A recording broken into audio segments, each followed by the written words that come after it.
یہ کہتی ہیں کہ کیا کسی میسج کے ذریعے یا میل کے تھرو کسی سے معافی طلب کرنے سے انسان بری ذمہ ہو جائے گا؟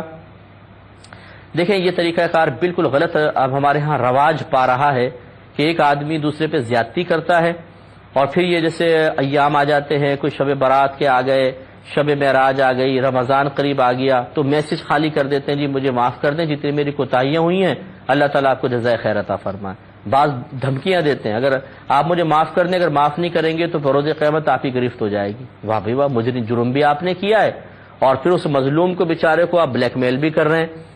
تو یاد رکھیں یہ معافی مانگنے کا طریقہ نہیں ہے۔ شریعت نے معافی مانگنا رکھا ہی اس لیے ہے کہ جب آپ کسی پر ظلم و زیادتی کر لیتے ہیں تو نفس سرکشی اختیار کرتا ہے، تبھی ایسا ہوتا ہے۔ اب نفس کو ذلت بھی محسوس ہونی چاہیے، اور ذلت اسی وقت محسوس ہوگی جب آپ سامنے آ کر معافی کی کلمات اس کے سامنے کہیں گے۔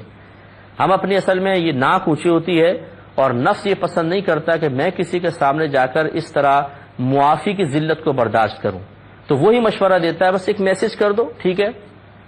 سامنے معافی مانگنا اور میسج پہ معافی مانگنا زمین آسمان کا فرق ہے، میل پر معافی مانگنا زمین آسمان کا فرق ہے۔ ہاں اگر ایسا ہے آپ باہر کے ملک میں ہیں، وہ دوسرے ملک میں ہیں، جانا ممکن نہیں، ملاقات ممکن نہیں، تو پھر بھی کم از کم کال تو کر سکتے ہیں نا۔ 50 لوگوں کو کال کرتے ہیں تو کال کر کے پھر معافی مانگے، اور اگر کال بھی نہیں ہو سکتی مثال کے طور پہ چلیں پھر اس قسم کے ذرائع اختیار کر لیں، ورنہ کال ضروری ہونی چاہیے تاکہ آپ اس پہ بولیں، سامنے لائیو اس سے معافی طلب کریں۔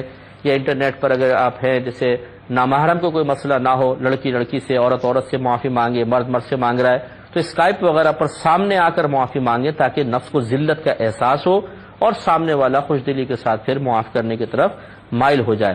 لیکن یہ جو آج کل ہم نے طریقہ جاری کر دیا ہے، یہ غلط طریقہ ہے کہ پورے سال یا پوری زندگی دکھ پہنچاؤ، تکلیف پہنچاؤ، اور اس کے بعد ایک میسج کر دے جی ہمیں معاف کر دیجیے گا۔ معاف کرنا سنت ہے، اور اللہ تعالیٰ کو جزائے خیر عطا فرمائے۔ سبحان اللہ۔ تو یہ طریقہ کار مناسب نہیں۔